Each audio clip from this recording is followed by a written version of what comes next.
7. Today in chapter 5 we will learn lines and angles. इस chapter में आज हम पेयर्स ऑफ लाइंस के बारे में स्टडी करेंगे स्टूडेंट्स. अब आप इस फिगर में देखिए, there are two lines, line L, this is line L and line M. अब ये लाइन L और M दोनों एक पॉइंट पे मीट कर रही हैं, मिल रही हैं, या फिर हम कह सकते हैं इंटरसेक्ट कर रही हैं. This point is O and this point O is known as point of intersection of line L और M. L और M का point O intersection point है. ओके, अब इस फिगर को ऑब्जर्व करिए. यहाँ पे भी टू लाइन्स है, line L and line M. और लाइन L और M को एक दूसरी लाइन इंटरसेक्ट कर रही है. यहाँ कह सकते हैं कि लाइन L और M दोनों से पास कर रही है ये लाइन, और दिस लाइन इज T.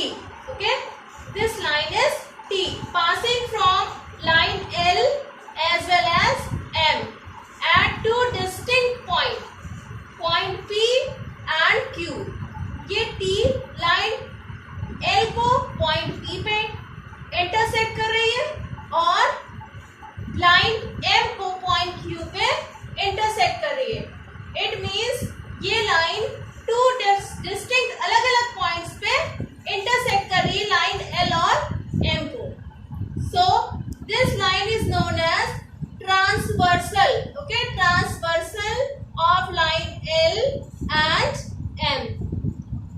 और ये ट्रांसवर्सल लाइन टू लाइंस को डिस्टिंक्ट पॉइंट पे इंटरसेक्ट करती है, तो 8 एंगल्स फॉर्म होते हैं. Okay, 8 angles are formed. Angle 1, angle 2, 3 and 4, angle 5, 6, 7 and 8. It means when a transversal line intersect two other lines, then 8 angles are formed. Okay, now students, अब ये line L और M को आप observe करिए. Line L and M are parallel to each other. Parallel line means if they extend in both the direction, they will never meet anywhere. Okay, अगर हम इसे आगे या पीछे दोनों तरफ से कहीं भी इसको हम एक्सटेंड करते हैं या इसको आगे बढ़ाते हैं, तो ये आपस में कहीं भी नहीं मिलती हैं. Such lines are known as parallel lines. इनके बीच की जो डिस्टेंस होती है किसी भी पॉइंट पे वो सेम होती है. कहीं भी हम यहाँ पे मेजर कर लें इन दोनों के बीच की डिस्टेंस, तो डिस्टेंस सेम आती है. ऐसी लाइंस के पेयर को हम पैरेलल लाइंस कहते हैं. अब लाइन L और M आर पैरेलल लाइंस और T इज ट्रांसवर्सल लाइन. ये लाइन T लाइन L और M दोनों से पास हो रही है, राइट. अब हमने आपको भी बताया था कि 8 एंगल्स फॉर्म्ड हो रहे हैं यहाँ पे. एंगल 1, 2, 3, 4, 5, 6, 7 और 8.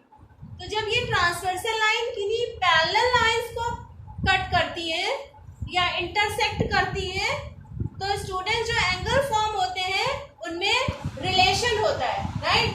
अब हम देखेंगे कि इन एंगल्स में आपस में क्या रिलेशन है. ओके, अच्छा, पहले ये ऑब्जर्व करिए, इस लाइन के ऊपर एंगल 1 और एंगल 2 फॉर्म हो रहा है. Means these angles are exterior angle. Okay, exterior. And angle 7 and 8, these are below the line as well as exterior angles, and 1 and 2 above the line and exterior. अब angle 3 और 4 को देखिए. Angle 3 and 4 below the line as well as interior, and angle 5 and 6 above the line as well as interior. अब इसको हम interior, ये इन दोनों lines के अंदर बनने वाले जितने भी एंगल्स हैं 3, 4, 5, 6 बस इस चीज का ध्यान रखना है। ये लाइन 5 और 6 angle be above the line M and angle 3 and 4 below the line L, right. तो पहले इसको आइडेंटिफाई करिए, उसके बाद हम देखते हैं कि इन एंगल्स में क्या रिलेशन है। तो पहले हम ये देखते हैं कि angle 1 above the line and angle 5 above the line. Angle 1 is exterior and angle 5 exterior, but both are above the line. ये लाइन L के ऊपर है और एंगल M भी 5 भी लाइन के ऊपर फॉर्म हो रहा है, और एज वेल एज इनके जो वर्टेक्स है वो अलग अलग है। ये वर्टेक्स है, सपोज वर्टेक्स अगर आप इसको O ले लीजिए, O इसका वर्टेक्स है और इसका वर्टेक्स है P। दोनों के एंगल 1 और एंगल 5 के वर्टेक्स डिफरेंट है, और ये दोनों अबव द लाइन, लाइन के ऊपर बनने वाले एंगल हैं। ओके, इट मींस एंगल 1 और 5 आइडेंटिकल एंगल्स हैं। आइडेंटिकल मींस इक्वल मेजरमेंट के होंगे, और ऐसे एंगल्स को हम करस्पॉन्डिंग एंगल्स भी कहते हैं। तो एंगल 5 और angle 1 these are corresponding angles. तो करस्पॉन्डिंग एंगल्स के लिए क्या क्या प्रॉपर्टी होनी इंपॉर्टेंट है, कैसे आइडेंटिफाई करेंगे? डिस्टिंक्ट वर्टिसेस, अलग अलग वर्टिसेस होनी चाहिए, as well as above the line, okay, and same side of transversal. ये ट्रांसवर्सल लाइन के एक ही तरफ फॉर्म हो रहे हैं, सेम साइड ऑफ ट्रांसवर्सल। 3 चीजें आपको अपने माइंड में रखनी है, तब आप करस्पॉन्डिंग एंगल्स को आइडेंटिफाई कर पाएंगे। तो एंगल 1 अगर हम इस फिगर में देखें तो angle 1 and angle 5 are corresponding angles. Okay, angle 1 and angle 5, these two angles are corresponding angles.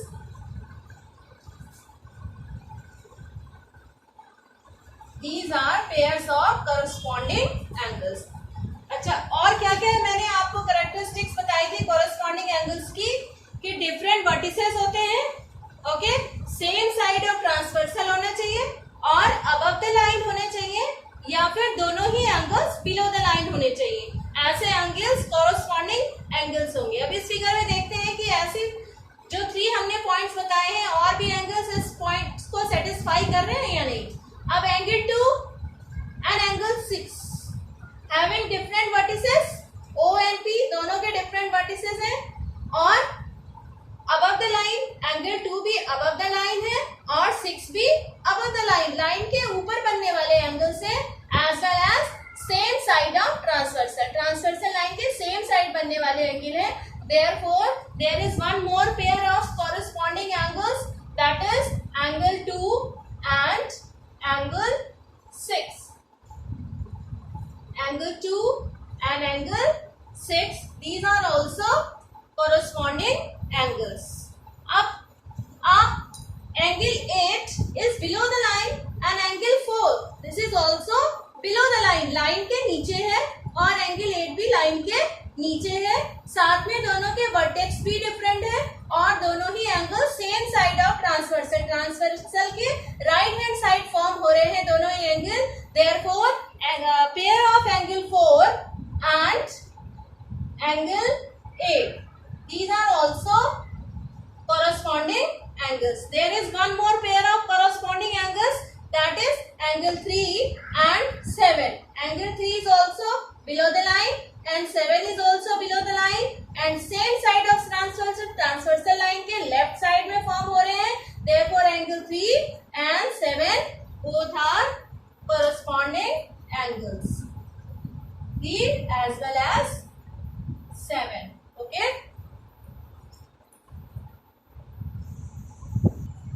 अब स्टूडेंट्स हम इंटीरियर एंगल्स की बात करेंगे कि इंटीरियर एंगल्स फॉर्म हो रहे हैं यहाँ पे 3, 4, 5 एंड 6, और इन एंगल्स में क्या रिलेशन है, अब हम इसकी बात करेंगे। ठीक है, अब हम देखते हैं कि एंगल 3 और 6 इन दोनों में क्या रिलेशन है।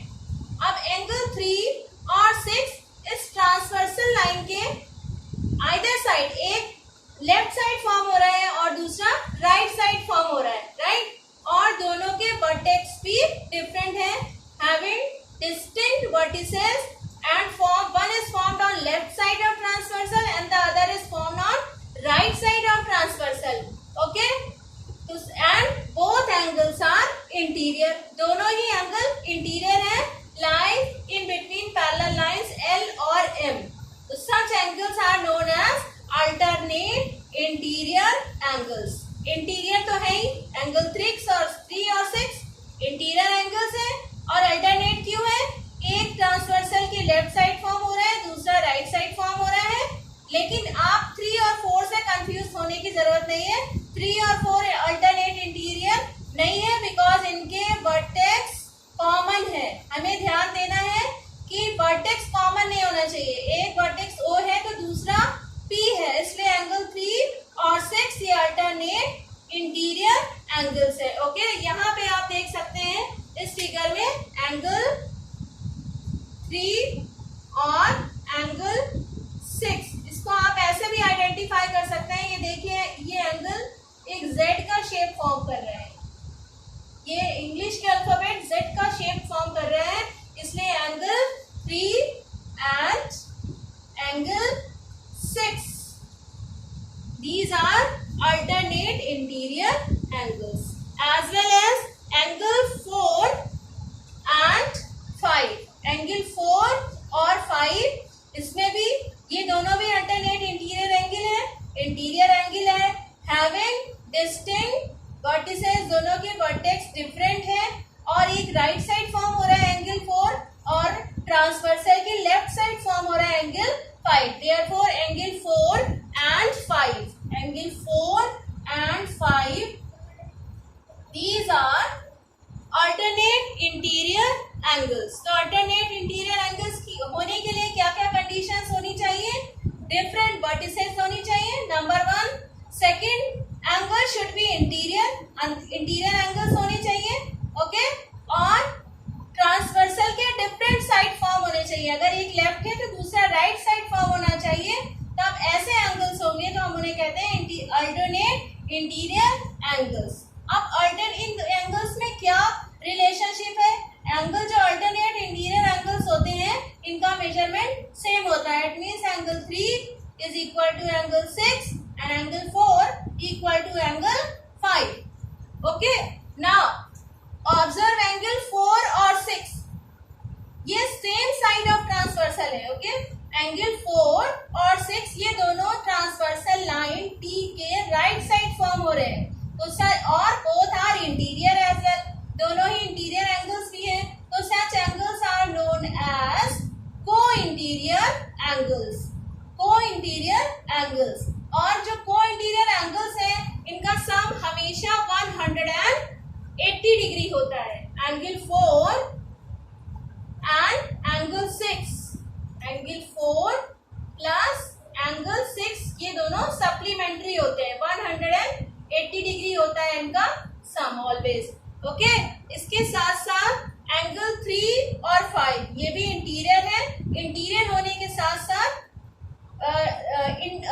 Same side of transversal line T के लेफ्ट साइड दोनों एंगल है. Therefore 3 and 5 are also co-interior angle, और इनका सम भी 180 डिग्री होगा. एंगल 3 and 5 सप्लीमेंट्री एंगल्स होंगे, राइट. अच्छा, अब 5 और 6 में देखिए क्या रिलेशनशिप है. 5 और 6 ये लीनियर पेयर फॉर्म कर रहे हैं, और लीनियर पेयर भी सप्लीमेंट्री होते हैं. ये हमने आपको प्रीवियस वीडियो में बताया था. एंगल 3 and 4 ये दोनों एंगल्स भी लीनियर पेयर फॉर्म कर रहे हैं, और इनका सम भी 180 डिग्री होगा. इट मीन्स अगर हम किन्हीं इंटीरियर एंगल्स का कोई भी पेयर ले लें, 3-4 ले लें, 3-5 ले लें, 5-6 ले लें, ये हमेशा सप्लीमेंट्री होते हैं. ओके, नाउ स्टूडेंट्स, हम बात करेंगे अल्टरनेट एक्सटीरियर एंगल्स की. ठीक है, अब आप ये इसमें देखिए एक्सटीरियर एंगल कौन कौन से फॉर्म हो रहे हैं. यहाँ पे वर्ड आया है exterior. Exterior means outside from the line L above the line and line M below the line. ये देखना है हमें. तो angle 1 and angle 2, These are exterior angles. Angle 7 and angle 8. These are exterior angles. बाकी हम identify वैसे ही करेंगे जैसे हमने अल्टरनेट इंटीरियर एंगल्स को आइडेंटिफाई किया था. क्या हमने कंडीशंस बताई थी कि एक एंगल आपका लेफ्ट साइड होगा ट्रांसवर्सल लाइन के, दूसरा एंगल राइट साइड होगा और दोनों के वर्टेक्स डिफरेंट होंगे. राइट. अब यहाँ पे देखिए डिफरेंट वर्टेक्स O और P. इस एंगल का एंगल 1 का वर्टेक्स O है और एंगल 8 का वर्टेक्स P है. ओके. और ये एंगल 1 लेफ्ट साइड फॉर्म हो रहा है ट्रांसवर्सल लाइन के और एंगल 8 राइट साइड फॉर्म हो रहा है ट्रांसवर्सल लाइन के. Therefore, angle 1 and angle 8, these are alternate exterior angles 1 and 8. Okay. Now, see next pair, angle 2 and angle 7.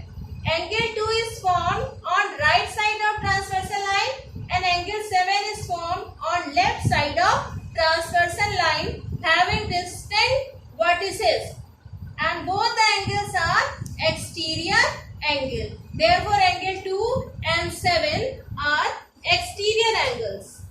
Angle 2 and 7. यहाँ से आप देखिए एंगल 1 एक्सटीरियर है और एंगल 8 एक्सटीरियर है और either side of transversal line है as well as angle 2 on right side and angle 7 on left side of transversal line. Therefore, angle 2 and 7 are alternate exterior angles. अब इसमें क्या relation है? ये alternate exterior angles are equal in measurement. It means angle 1 is equal to angle 8 and the measurement of angle 2 is equal to angle 7. Okay. Now students, let us revise whatever we have read in this chapter till now. Okay. So first we have learned about corresponding angles. There are 4 corresponding angles and all corresponding angles are equal in measurement. Corresponding angles formed above the line, same side of transversal, having distinct vertices. Okay. And alternate interior angles means angle formed inside the parallel lines and having distinct vertices as well as angles are on the either side of transversal line. It means one angle is left, so the other will be on right side and their measurement angle 3 and angle 6 are equal in measurement. Angle 4 and angle 5 are equal in measurement because these angles are alternate interior angles. Now, co-interior angles. Co-interior angles means those angles which are formed on same side of transversal and inside the line L and M. Okay, line L and M both are parallel lines.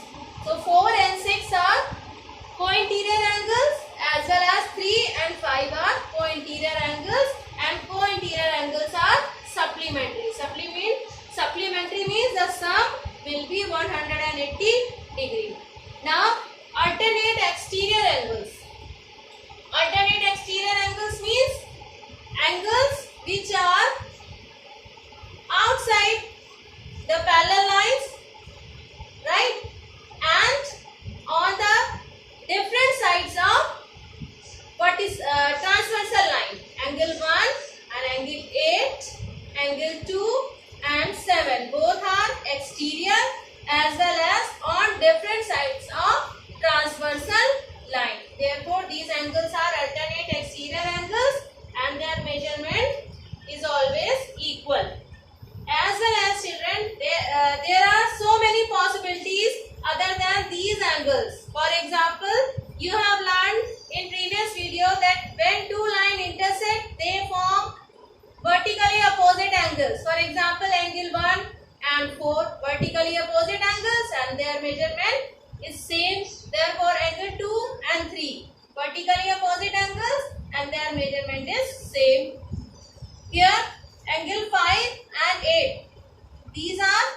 vertically opposite angles 6 and 7. These are vertically opposite angles. As well as angle 5 and 6 are linear pair. 7 and 8 are linear pair. It means so many possibilities are there when a transversal intersect two parallel lines L and M. Okay. And one more thing, when corresponding angles are equal, it means the given lines are parallel. We can tell it in both ways. If angles are equal, then the lines are parallel, and when the lines are parallel, then the angles are equal. Right? In both ways we can say alternate interior angles are equal, then lines are parallel, or when lines are parallel, then a pair of alternate interior angles are equal. Similarly, in alternate exterior angles, when pair of angles are equal, then the lines are parallel, or when the lines are parallel, then the alternate exterior angles are equal. Okay, thank you.